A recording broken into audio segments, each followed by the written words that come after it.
Olá pessoal, vamos então para o nosso terceiro vídeo da nossa série. E nesse vídeo nós vamos falar sobre o método de Rankine, vamos aprender a calcular os limites de empuxo no caso ativo e passivo, fazendo aí a metodologia aí desenvolvida por Rankine. Então, nas hipóteses da teoria de Rankine, nós temos aí que foi considerado que o terrapleno ele teria uma superfície horizontal. Vocês estão vendo na figura aqui do lado, o terrapleno, essa parte aqui de cima, né, da massa de solo. O Tardós com também uma superfície vertical, que seria, né, obviamente, ortogonal ao terrapleno, então estaria aqui. Uma outra hipótese que é muito relevante para o método de Rankine, que é essa aqui que realmente tem toda a importância, é que ele não considera o atrito ou a aderência entre o solo e a estrutura de arrimo, então não tem um atrito aqui. Tá? E, por fim, a massa de solo ela está no estado de equilíbrio, considerando então um estado plástico. Então, essas hipóteses aqui permitem a gente considerar que um elemento de solo qualquer dentro dessa massa, né, contida, ele teria nos planos horizontal e vertical apenas tensões principais, ou seja, apenas tensão normal, né, sem tensão de cisalhamento. Então, a tensão vertical e a tensão horizontal são tensões principais, ok? Que estão atuando nos planos horizontal e vertical, respectivamente. E com isso a gente consegue, né, fazer a aplicação da teoria de forma simples. A ruptura aqui, vocês estão vendo por esse desenho, ela vai se dar a esse ângulo aqui, né, de 45 mais φ sobre 2. Vamos fazer essa análise aqui, ok? E vai acontecer quando a tensão horizontal do solo ela for reduzida, por você estar, né, aliviando a tensão aqui por conta de uma contenção do solo, né? Então você está tirando o confinamento do solo, então essa tensão horizontal ela vai sendo reduzida até chegar no limite de ruptura. Esse limite, essa tensão horizontal que mostra para a gente esse limite, seria a tensão horizontal, então, no caso ativo. Ok? Então é isso que a gente está vendo, o ciclo de Moore para a situação em repouso seria o ciclo A, depois ele vai aumentando para a situação B e vai romper na situação C. Bom, aí eu fiz aqui um desenho para poder a gente ver o ângulo de ruptura, para a gente fazer o cálculo do ângulo de ruptura. Então veja bem, na nossa equação de ruptura, nós temos uma equação de primeiro grau. A tensão de cisalhamento, limite, seria igual ao coeficiente linear, que é a coesão, que é esse ponto que encosta aqui no eixo das ordenadas, mais a variável x, né, do eixo das abscissas, a tensão normal, que está aqui, vezes o coeficiente angular da reta, que é a tangente do ângulo de inclinação dessa reta, que é o ângulo de atrito do solo. Então a gente tem essa equação aqui. Esse ângulo, então, de inclinação dessa reta é o ângulo de atrito do solo. Quando a gente faz o círculo de Moore, a gente faz um raio, e esse raio está pegando, tá tangenciando aqui, está pegando a tangente aqui dessa reta com o círculo de Moore. A gente tem um ângulo aqui de 90 graus, e a gente encontra esse ponto aqui com as tensões normal e de cisalhamento no plano de ruptura, que já não é um plano de tensões principais, né? Mas nesse plano, o ângulo dele vai ser o ângulo alfa, que no ciclo de Moore a gente encontra, né, esse ângulo aqui de giro como sendo duas vezes o ângulo alfa. Então, eu tenho esse ângulo aqui, consequentemente, o ângulo do outro lado aqui vai ser 180 menos isso, tem um ângulo de 90 graus e tem um ângulo de atrito. Então, somando os três ângulos, eu vou ter o valor aí de 180 graus. Então, o ângulo de atrito mais 90 mais 180 menos duas vezes o alfa igual a 180 graus, que, não fazendo o cálculo do alfa para essa equação aí, eu vou encontrar que esse alfa vai ser 45 graus mais φ sobre 2, então isso é geométrico, ok? Então, para essa análise de Rankine, a ruptura ela sempre vai se dar aqui numa linha com inclinação de 45 mais φ sobre 2, não é? Por causa dessas considerações. Bom, fiz novamente o desenho aqui para poder agora calcular o valor dessa tensão horizontal, que é o que a gente vai precisar conhecer. Então, essa tensão horizontal aqui seria para o caso ativo, né, pela análise de Rankine. Então, para achar ela, novamente, eu estou utilizando aí as características do triângulo retângulo. Desenho o mesmo triângulo, só que agora eu estou pegando os valores aqui do raio e desse comprimento aqui que eu marquei de verde. Então, o raio eu coloquei de vermelho, ele vai ser o quê? Eu tenho aqui um círculo de diâmetro, que é a tensão vertical menos a tensão horizontal, e o raio vai ser esse diâmetro sobre 2, então a tensão vertical menos a tensão horizontal sobre 2. E esse valor aqui, onde eu pego o centro do círculo, seria a média entre a tensão vertical e a tensão horizontal.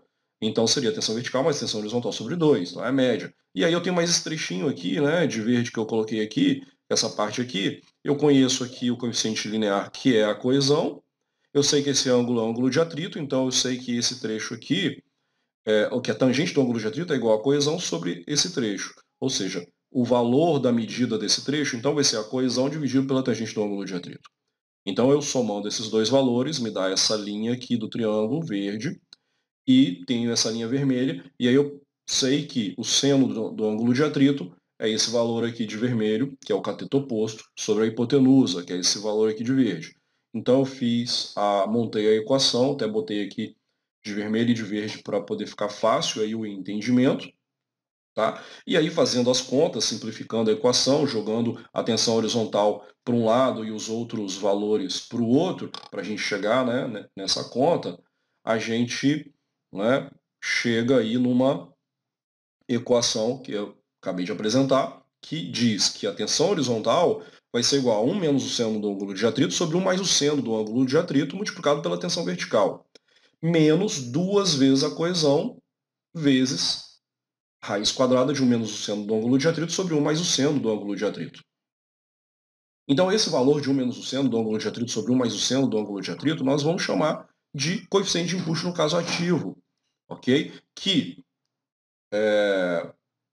pela trigonometria, né, esse valor também é a mesma coisa de eu dizer que é a tangente ao quadrado de 45 menos φ sobre 2. Ok? Então, a minha equação, onde eu vou calcular a tensão horizontal do solo, ela vai ser o valor do coeficiente de empuxo no caso ativo multiplicado pela tensão vertical, menos 2 vezes a coesão, vezes a raiz quadrada do coeficiente do solo empuxo ativo. Ok? Bom, para o caso passivo, a metodologia de cálculo é a mesma. O que muda é que o solo está se movimentando agora para o lado do seu interior, a tensão horizontal está aumentando até chegar no limite de ruptura. Em vez de reduzir, ela está aumentando, então ela vai ultrapassar o valor da tensão vertical, né, e a tensão horizontal vai ultrapassar o valor da tensão vertical até chegar no limite de ruptura do solo. É o que a gente está vendo aqui nesse gráfico aqui de baixo, onde a gente teria aqui uma tensão horizontal que seria menor que a tensão vertical, para o caso repouso, ela iria aumentando, vai do círculo A para o B, e depois até chegar no C, onde essa tensão horizontal ela chegaria no limite aqui de ruptura do solo, que seria chamada de tensão horizontal no caso passivo. De novo, fiz o desenho do círculo. A diferença desse desenho para o outro é que agora a tensão vertical está do lado esquerdo, é o menor valor, e a tensão horizontal está do lado direito, é o maior valor. Então, quando eu vou fazer, por exemplo, o cálculo do raio, que é a média dessa subtração, vai inverter aqui a tensão horizontal, no caso passivo, menos a tensão vertical. Okay? Então, inverteu aqui. Os outros valores são o mesmo. Aqui também eu tenho uma inversão, mas como está somando, não tem alteração. Então, montei de novo a mesma equação, sendo que esse valor aqui em vermelho, o valor de tensão horizontal e vertical aqui estão invertidos, né, o sinal negativo. E resolvendo essa equação, a gente encontra uma equação bem parecida com a equação do caso ativo, que é que a tensão horizontal, no caso passivo, vai ser 1 mais o seno do ângulo de atrito sobre 1 menos o seno, vezes a tensão vertical, somado com 2 vezes a coesão, vezes a raiz quadrada de 1 menos o seno sobre 1 mais o seno do ângulo de atrito. O que a gente nota de diferença é que, no caso ativo, era 1 menos o seno sobre 1 mais o seno, ou seja, então inverteu aí. E a gente subtraía por 2 vezes a coesão, agora a gente está somando. Então, esse 1 mais o seno sobre 1 menos o seno do ângulo de atrito, a gente está chamando agora de coeficiente de empuxo do solo, no caso passivo, que isso daí também posso dizer que é igual a tangente ao quadrado de 45 graus mais φ sobre 2. E se a gente fizer, né, mais uma observação, esse valor ele é exatamente o inverso do coeficiente de empuxo do solo no caso ativo. Então, 1 sobre o valor do coeficiente de empuxo do solo no caso ativo. E aí eu posso reescrever a equação da tensão horizontal do solo no caso passivo como sendo o valor do coeficiente de empuxo do solo no caso passivo vezes a tensão vertical do solo mais 2 vezes a coesão vezes a raiz quadrada do coeficiente de empuxo do solo no caso passivo. Bom, vamos tentar fazer um exemplo para representar isso e tentar explicar algumas coisas. Tá? Peguei o exemplo lá do livro do Braja, 8ª edição, exemplo 13.4. Nesse caso aí, nós temos uma massa de solo com terra plana horizontal, tardós vertical. O tardós tem uma altura de 4 metros. Em cima do terraplano ainda tem uma sobrecarga de 10 kPa, 10 kN por metro quadrado. Esse solo tem 15 kN por metro cúbico de peso específico, um ângulo de atrito de 26 graus e uma coesão de 8 kN por metro quadrado, 8 kPa. E aí eu já estou trazendo a solução pronta e vou explicar a solução para vocês. Acho que vai ser mais interessante aqui. Então, primeira coisa que nós temos que resolver é conhecer o valor do coeficiente de empuxo do solo no caso ativo. Tá? O que o exercício está pedindo é calcular a força resultante. Tá? Então, eu vou ter que calcular o gráfico de tensões, fazer o gráfico de tensões para calcular a força resultante. Bom, o coeficiente de empuxo no caso ativo, então, é 1 menos o seno de 26 graus sobre 1 mais o seno de 26 graus, que dá 0,39. E a tensão horizontal, então, vai ser o coeficiente de empuxo no caso ativo, vezes a tensão vertical, que é o peso específico vezes a profundidade, menos 2 vezes a coesão, vezes a raiz quadrada desse coeficiente de empuxo no caso ativo. Ok? Entretanto, aqui eu tenho uma outra situação. Nós temos aqui uma sobrecarga de 10 kPa. Essa sobrecarga, geralmente, vai gerar um acréscimo de tensão no solo, um acréscimo de tensão vertical. Ok? Nós vamos considerar, para muros de arrimo, em muitas situações, a gente considera que esse acréscimo de tensão ele é igual em toda a profundidade. Ok? A gente pode fazer uma conta, né, de acréscimo de tensão reduzindo com a profundidade, né, é outro assunto, né, mas vamos considerar aqui esse acréscimo de tensão sendo igual em toda a profundidade, considerando que a gente tem apenas 4 metros. Ok? Então, você vai ter uma redução dessa tensão aplicada na superfície com a profundidade, mas uma redução menor. Né? Então, se a gente tem um acréscimo de tensão vertical exatamente nesse valor, então eu vou ter uma tensão vertical, não é? Que ela já vai partir de 10 kPa. Então eu vou ter que pegar e já colocar um valor aqui desse 10 kPa de tensão vertical vezes o coeficiente de empuxo no caso ativo, para poder achar a tensão horizontal referente a esses 10 kPa. Ok? Então está somando aqui para eu já ter um valor constante já referente a essa sobrecarga. Ok? Bom, então, na superfície do nosso terraplano, a gente teria a profundidade de z igual a zero, e na hora de fazer essa conta, esse primeiro termo da equação vai sumir, né, porque o z é zero, e aí nós vamos ficar com um valor negativo referente à coesão e um valor positivo referente à sobrecarga.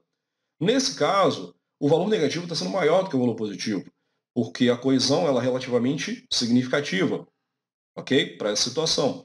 Então, fazendo essa conta aqui, a gente achou menos 6, o resultado, menos 6,09, tá?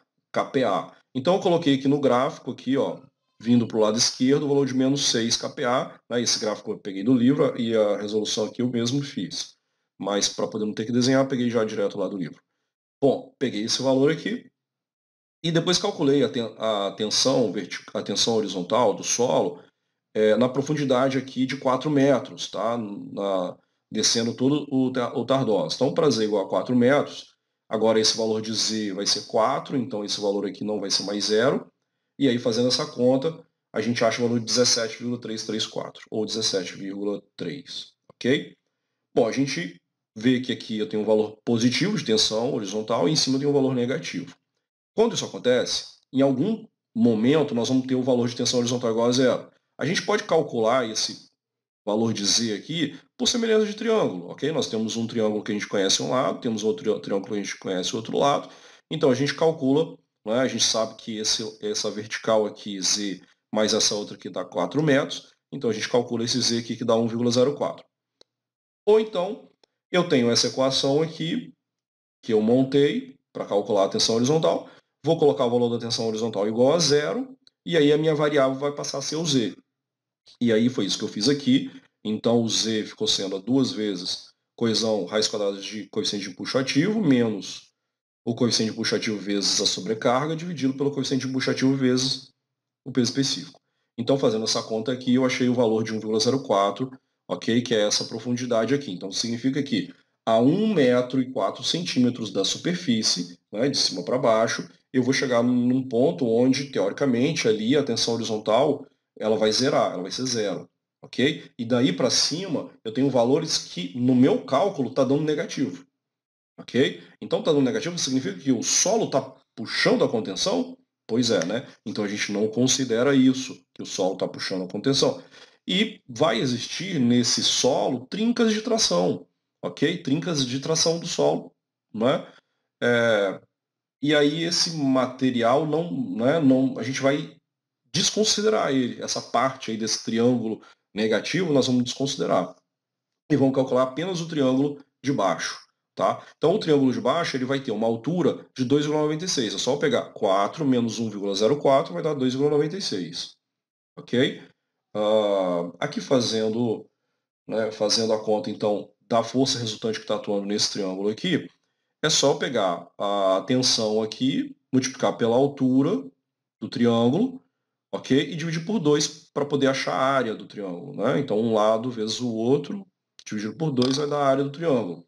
Então essa conta, 17 vezes 2,96, está dando 25, dividido por 2, né? Está dando 25,652 kN por metro. Né? Então estou pegando KPA, kN por metro quadrado, multiplicando por metro, vai dar kN por metro. Por que kN por metro? Porque é uma força que está sendo aplicada por metro para dentro. Nós temos um elemento em 2 dimensões. Então é por metro de muro. Ok? E essa profundidade Z vai ser 1/3 de 2,96, né, que é 1/3 da altura do triângulo, está dando 0,987.